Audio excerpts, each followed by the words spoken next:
Hello, everybody. It's great to Google Hangout and YouTube. Um, so what I'm doing today is I wanted to give you guys an overview of the professional development. Unfortunately, we had our leadership team meeting canceled yesterday because of the snow. So I wanted to get a chance to go over the plan with you, get back to me with any questions in order to move this forward to the state, which has to happen in the next couple of days. So I wanted to say hello with my face, and now I'm going to start screencasting with you so you can see some of the documents that we're looking at. Now, here we go. So this is a presentation that I've shared with Epsom Central School to date, and I wanted to share it with you guys. It's a presentation that I would like to give to your staffs. So please let me know when you'd like me to do that. I'm going to go over it with you now. I want you to see exactly what some of the changes are to the PDMP on through. But if you don't mind, give me a buzz and let's set up a date so I can go through this with your staff sometime before the end of the year. I think it's really important to honor the people who are a part of this process.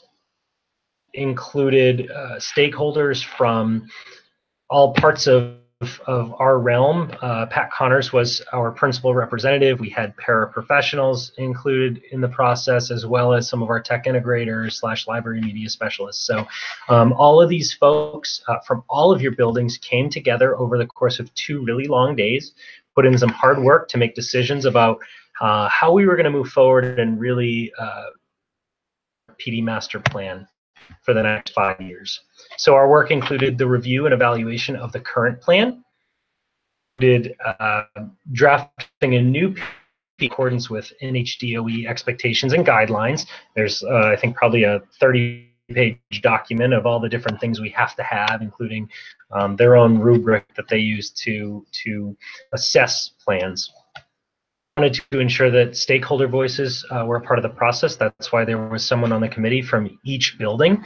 While not every building was in attendance during those meetings, everyone has had a chance to be a part of the process, share their thoughts, and take part in the discussion as it was taking place in some cases online. Our goal was to demand, and I use that term very purposefully, that teachers utilize data as a major component of their professional learning, and to keep students and growth and achievement at the forefront of all plans and activities. So I use the word demand because I think in the last plan, notion was there of using data, but not necessarily demanded. We're really going to demand that because, let's face it, our growth is really about making sure that students grow. So here we go. A new plan. We're one, to streamline the goal language and the process for completing plans. What you would notice in the old plan is that there were probably 4 or 5 different types of goals. You had board goals, you had building goals, you had individual goals. And sometimes you had other goals as well. You have SLOs, SMART goals, you had all that stuff. So we tried to streamline that. We really only have about 3 different types of, or rather 2 different types of goals now. We have building / district, and we have individual goals. Make sure that this plan was clear and concise so that it was easy for educators to use. We cut out approximately, I want to say, at least 10 to 15 pages. Most of these, in some districts, upwards of 90 or more pages. In our district, it was, I think, 50-page mark. We're down to about 33 pages, and I don't think we've lost any. So, so we were really trying to be as clear and concise as possible. We cut out a lot of redundancy, and also we number 3 was to leverage technology and use links.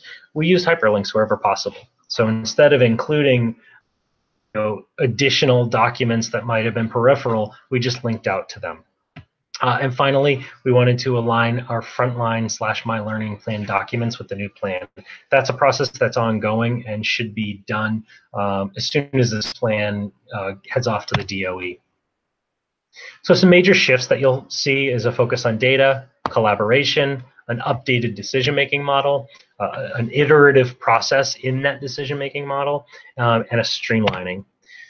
So what's the impact for stakeholders? I think most importantly to note that this is a data-driven process. And I talked about that, that student data focus before, is to make sure that as you're creating plans, you always have students at the forefront of your mind. How is it that students are growing? How are the activities that I engage in going to lead to better learning activities for students, embedding learning opportunities? And then later, not just in the plan creation, but in the assessment of your plans, you're not just assessing how it is that you've grown as a professional, but how have students grown as well? So what activities have I incorporated? How has that benefited me? What have I gone to, workshops or conferences, or what books have I read? What things am I instituting or implementing in my practice? And not just my growth, but how is that leading to better student growth? Achievement. I know we have different people with different types of goals and different types of professions, really. So how is it that the nurse, for example, has helped students grow, helped a student deal with anxiety, or that they've gone to, through going to different workshops where they can learn how to better support students who deal with anxiety? How is it that they can cut down on referrals through some of their professional learning experience? So that's just an example of growth, student growth, professional growth. One of the major goals here is that this is a collaborative process. Because we have experts in our buildings and in our SAU, that we leverage those strengths. So how is it that new teachers and veteran teachers can work together to support one another? How is it that the new teacher brings a new practice to a veteran that might be interesting? How is it that a veteran can support a new teacher who might be struggling with classroom management or some other issue? The strengths we have. How is it that that we make sure people can share their learning, that our educators come together and with the support of administration? How is it that we open doors? So often in education, we go into our classrooms, we close the door. These are my kids for either the day or the period, and I'm going to do what I want. People in and say, you know what, I'm having a problem with this group. They're not engaged, whatever it might be. How is it that I open doors and allow people to come in and support me? And that last bullet point, support versus punitive, this is where you can invite an administrator in and say, you know what, I really need your help with this group of kids, or I need your support because I'm struggling with engaging my students, or I'm struggling to get students to come to class. How can I do that? And an administrator likewise isn't looking at a teacher and saying, oh wow, this is bad. They're saying, wow, we have a problem that we want to figure out and solve, and so let's do it together. So I want to break here from the presentation and show you, because we have a new decision-making model, I want to show you the old one. This is the old one. First of all, I have a hard time following all the different arrows and the different boxes and the different people who are responsible. So what we've done is we've gotten rid of this decision-making model, which I find really confusing. Teachers, and we are going to be focusing on something much more simple. We're going to focus on a really cyclical process that starts with reflection. So how is it that I reflect as an educator on previous data? What happened last year? What's been going on in my classroom? Or as a building leader, what's been going on in my building? Do I want to focus on attendance data? Do I want to focus on discipline referrals? As a teacher, do I want to reflect on engagement strategies? Or is there a specific skill? For instance, in an art class, in an English class, narrative writing. In a math class, my students are really struggling with number sense or fluency. How can I reflect on the previous data? Or data on that, what's a problem of practice? For example, engagement is what I just said a minute ago. There may not be a lot of engagement data in your classroom other than what you've come up with anecdotally. But how is it that students don't appear to be engaged? Students aren't answering, students aren't raising their hand.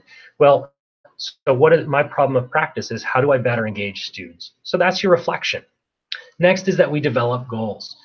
Those should align with SAU or district goals to the extent possible.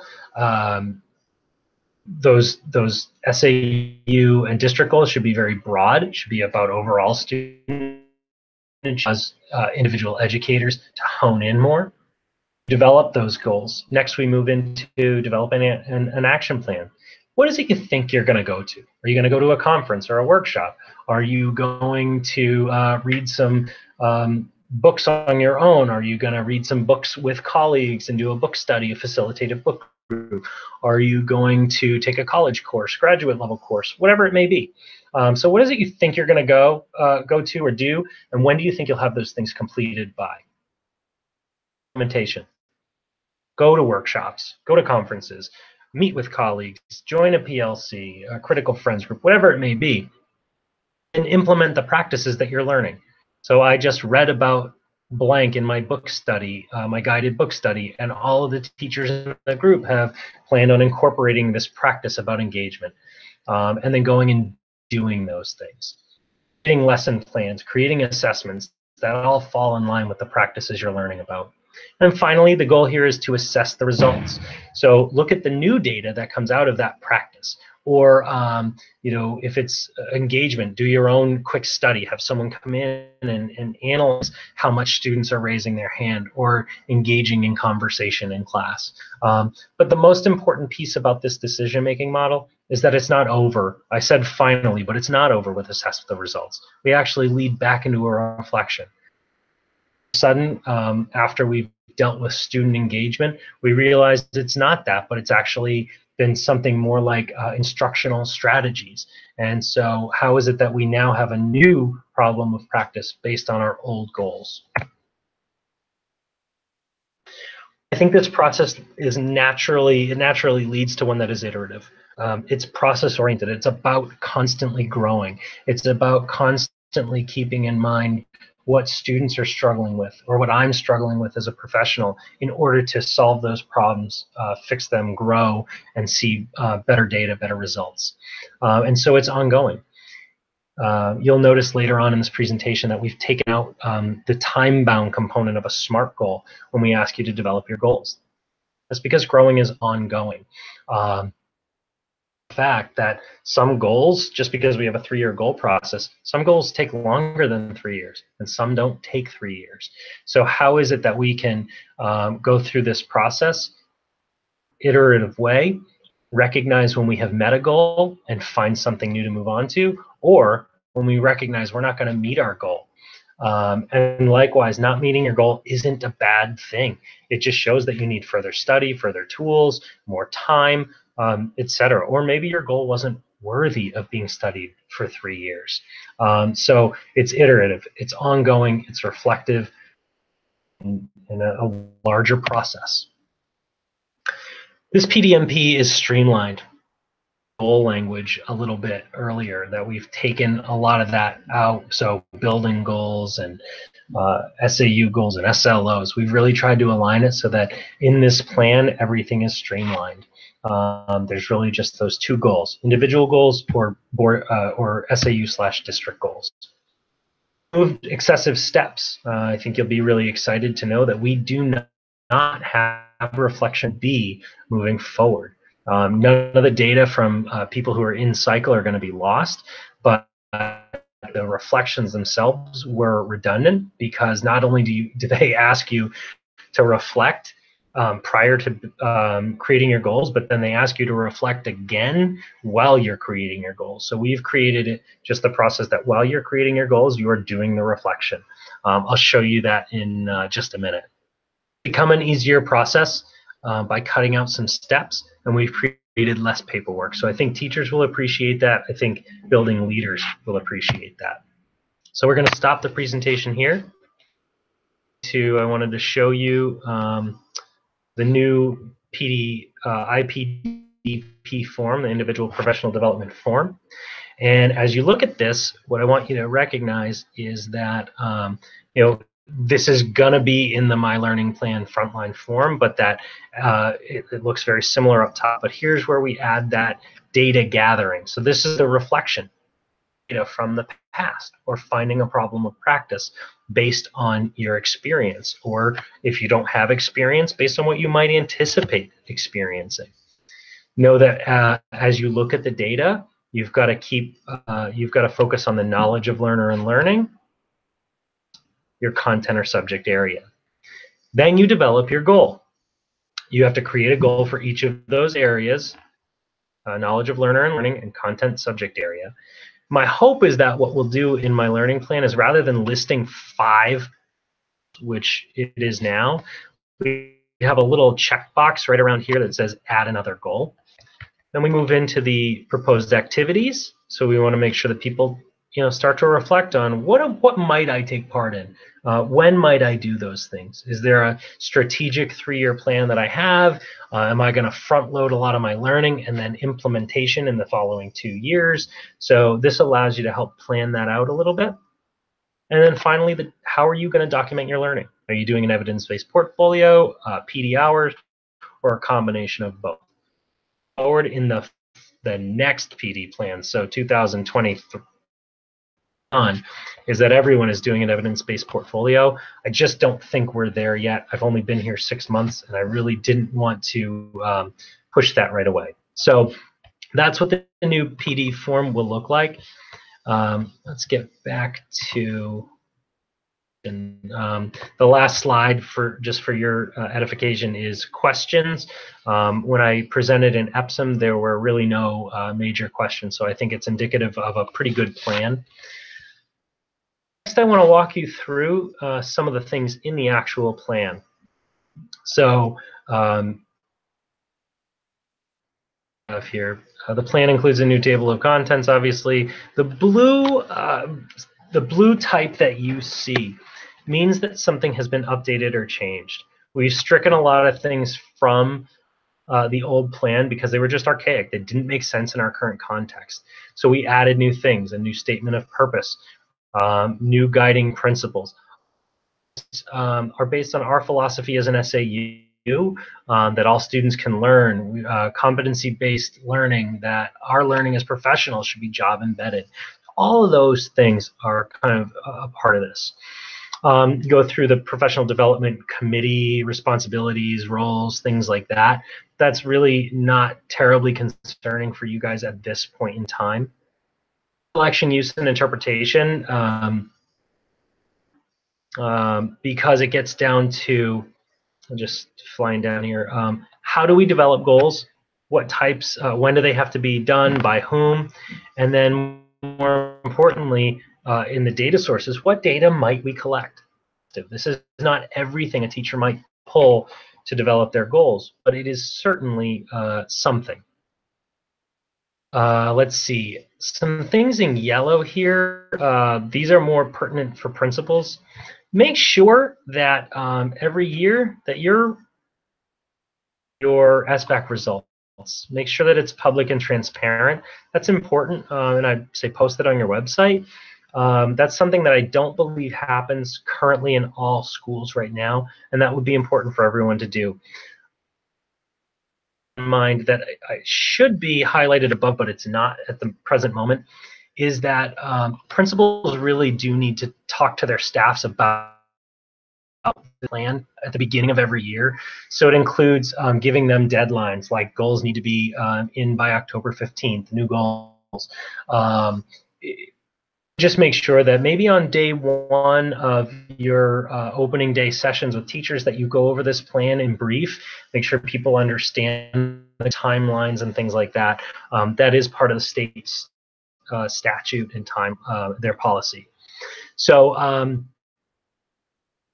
data, one thing when it comes to the actual individual professional development plan is that some folks, your OT, PT, speech language pathologists, etc., nurses, these people have different certification cycles that don't necessarily jive with the individual professional development plan and cycle. So just know that people will be off cycle, so their goal setting may take place more frequently for their own professional certification, necessarily equate to the a conclusive professional development cycle as defined by the state in this plan. So just keep that in mind. It's something you may have to fight with those folks. As we go through this, again, in streamlining this plan, we took out a tremendous amount of information that was redundant. Basically, how is it you write your plan? How is it create your plan? How many hours do you need if you're doing a clock-based hour, things like that? How do you earn those hours? How do you prove that you've accomplished your goal or that you're meeting your goal? All of that stuff. We've also clearly delineated how many CEUs and PD hours you get. The one thing you want to pay attention to here specifically is the individual or independent professional reading. We've found in some districts this becomes problematic because teachers have been using this as their only PD experience for their cycle, which just doesn't really jive with our idea of being open door, having open doors and people working together and collaborating. So we wanted to make sure that that was a part of it, that shared component was there. So we've said that this is not going to be, this cannot be a teacher's manner of PD leading to recertification. Administrator can approve more reading than the one activity per year that we've limited to. So for example, if a teacher in a particular area and you've observed that, you may say to the teacher, hey, I've got this great book, I'd like you to add it to your PD activities and we'll count it for your hours or towards your portfolio, and we'd like to see you do this reading. Likewise, a teacher may say, geez, I just learned about this great activity and talking to my colleagues, I'd like to do a reading activity, but I've already done one. Will you approve another? You have the ability to do that. We've also added in an independent professional development reading reflection form, which is right here. This just, again, goes to ensure that people are actually incorporating the things that they have been doing. So there's a reflective component. It says, if you're able to incorporate these into your classroom, here are some things to reflect on, or if you're not, how can you leverage what you've learned in order to promote these principles or practices to have an impact on kids. So again, all comes back to the data. So I think we're getting close to finishing here. Other thing that I might add is we have, what is it? The appeals process. So this comes up if an activity has been denied at the building. This happens. Sometimes an administrator might check off and it goes to a superintendent who says, this really isn't appropriate, and we kick it back. Or for at the building level where a principal denies it and the teacher says, nope, I'm doing this activity and I'm taking it above your head. So we've built in an appeals process that really, if it's a building level denial, it comes to me as the CIA director, and I will bring it either to the superintendents or to the professional development master plan committee to resolve. If it's an SAU level denial, this is where it goes right back to the principal to say, you know what, I'm going to support you because I believe this is worthy. It's connected to your goals somehow, or it's connected to our building goals. So I'm going to support you with the superintendent. Or, geez, yeah, you know what, superintendent's right. This really doesn't have anything to do with your goal. It's not a viable opportunity. You need to find something else. So it kicks back there. In both cases, superintendent's decision is final and binding, just so you know. Get down to goal language, which I told you before. We've taken out the time-bound component in the iterative, that learning goes on, and that growth should be happening regardless of time. That's about it. So anyways, in conclusion, I just want to thank you for your time. Let you know that I really want to present this to your faculties, to your staffs, so please get in touch with me about that. Me before February 1st with any comments or concerns or questions. If you have not done so already, I've heard from, I think, 2 principals thus far, but I would love to hear from everybody. So please make sure to get back to me before February 1st, because because I do have to make some final edits. I do need to make some final adjustments moving forward. So if you don't mind doing that, I would really, really appreciate it. I can't find my video to shut this down. Where is it? There we are. Okay. So if for February 1st, I'd appreciate it. I've got to finalize this and get it out to the DOE. I still need approval from the executive board, and I want to make sure that this plan is good in your eyes. It's good in the eyes of the people who worked hard to create it. So any support you have would be much appreciated. An awesome day, and again, get in touch with me if you have any questions. Thanks.